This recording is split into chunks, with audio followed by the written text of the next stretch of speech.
Roughly a year after announcing his appointment, Dominic Hill presents us with his first production at the Citizens as artistic director, and what a first impression he makes. Harold Pinter's Betrayal might have been written in the 1970s, but it feels as relevant now as ever. The play looks at a long-term adulterous relationship between Emma and Jerry, and the effect it has on Emma's marriage to Robert, who happens to be Jerry's best friend. Famously, the play works in a backwards narrative, so the production begins a few years after the affair ended and concludes on the night the affair began. It's one of several tricks Pinter uses in the play to engage the audience from the beginning, for it allows us to be a bit more critical of the events as they unfold and gives us a better sense of who is lying and, more importantly, who's betraying who. Betrayal is not only a great production, but it's also an excellent inauguration for Hill. It's a solid start, and hopefully it's a sign for even better things to come. What did you think of the production? Oh, I loved it. I mean, what's not to love?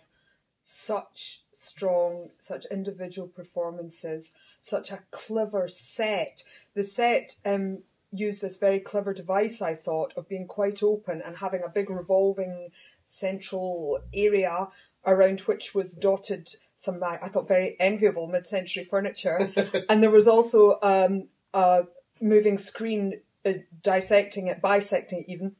So you could very cleverly sometimes see one bit, sometimes see another, and sometimes it was open and you saw them slightly queasily moving around while slightly gripping onto a G-plan seat. And I thought that worked fantastically, the way that slightly stripped away the movement between the three of them within this love triangle. Did it subtly, as you'd expect from Dominic Hill, but did it just brilliantly. That to me gave a fresh edge to the show. It was done as a period piece, you know, with period in inverted commas, you know, 1970s cord jacket type of costumes. But that, to me, using that very modern staging method, just gave it that up-to-date minute that I thought just gave it that snap. I was really impressed with the way he staged it, I have to say. I mean, I love the turntable, too.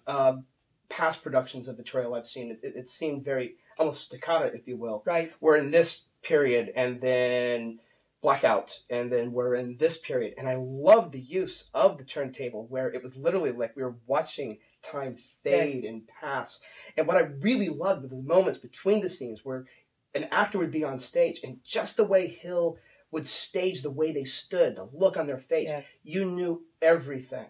And that's, for me, was one of the great things of this production. And that was, you know, I find that in previous productions I've seen a Betrayal, I didn't really get a sense of who the characters were. They weren't really characters I liked. I was kind of interested in what they were saying, but I didn't really find them as characters interesting. Did you like these guys? I mean, I didn't really warm to any of them. I thought they were all pretty horrible. That's what I liked about it. Well, that's true, because there was no... And I think that was a mark of how good the performances were, was that none of the actors felt they had to be loved. No one was looking to the... You know, no one was doing the love me thing with the audience, were they? They were all, you know, pretty awful, cheating items in their horrible cord suits, you know, looking for their next bestseller or their next game of squash, weren't they? And I think that's really brave, because a lot of people will be tempted, you know, we got to have somebody to like. We got to make the husband likable because he's being cuckolded. Or we got to make Jerry, the writer, likable because, well, he's kind of in the middle of this strange relationship between the husband. Or we got to make her likable because, you know, they didn't do that. I know. These are three lousy people. I know. I would not want to be in a pub or a restaurant with any of them. I loved that harshness of it. I thought that was done brilliantly. You really...